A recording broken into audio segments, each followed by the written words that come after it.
সুন্দরবনে গিয়ে দেখলাম দূরে একটা ডিঙি নৌকায় এক জেলে আর জেলেনি মাছ ধরছিল, কিন্তু তাদের জালে এত পরিমাণ মাছ বেঁধেছে যে তারা দুই স্বামী স্ত্রী টেনেই তুলতে পারছিল না। তারপর সুন্দরবনের একটা প্রত্যন্ত গ্রামে নেমে একটা ছোট্ট বাজারে গেলাম। দাদা খাঁটি মধু নেবেন? অরিজিনাল খাঁটি মধু? একদম অরিজিনাল দাদা। বিশ্বাস হচ্ছে না। জঙ্গলে মধু ভাঙতে গিয়ে আমার স্বামীকে বাঘে খেয়ে নিয়েছে, আমি সঙ্গে ছিলাম। কি বলেন, আপনি সঙ্গে ছিলেন? আপনার সামনে থেকে আপনার স্বামীকে বাঘে ধরে নিয়ে গেছিল? আমার সামনে থেকে নিয়ে চলে গেল দাদা। কথাটা ভীষণ কষ্টের। ওনার স্বামী সংসার চালানোর জন্য জঙ্গলে মধু ভাঙতে গিয়ে বাঘের শিকার হয়ে গেল, কিন্তু উনি এখনও যুদ্ধটা চালিয়ে যাচ্ছেন। জঙ্গল থেকে মধু ভেঙে এনে বিক্রি করে জীবিকা নির্বাহ করেন। তাই আমি ওনার কাছ থেকে একটা খাঁটি মধু কিনতে চাই।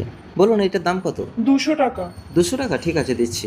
সেই সুন্দরবনের ছোট্ট বাজারের প্রতিটি মিষ্টি মানুষ আমাদেরকে দেখছিল, ভীষণ ভালো লাগলো। সুন্দরবন ভ্রমণের সম্পূর্ণ ভিডিও আপনারা অরবিন্দ মণ্ডল মেন আইডিতে দেখতে পাবেন, যেখানে 2.4 মিলিয়ন ফলোয়ার আছে। সো গাইস, আজকে আমরা যাচ্ছি বাঘ ভাল্লুকের সাথে যুদ্ধ করতে সুন্দরবনে। মা কি বাঘ ভাল্লুকের সাথে যুদ্ধ করতে চাও? আমাদের ওয়েলকাম ড্রিঙ্কস দিয়ে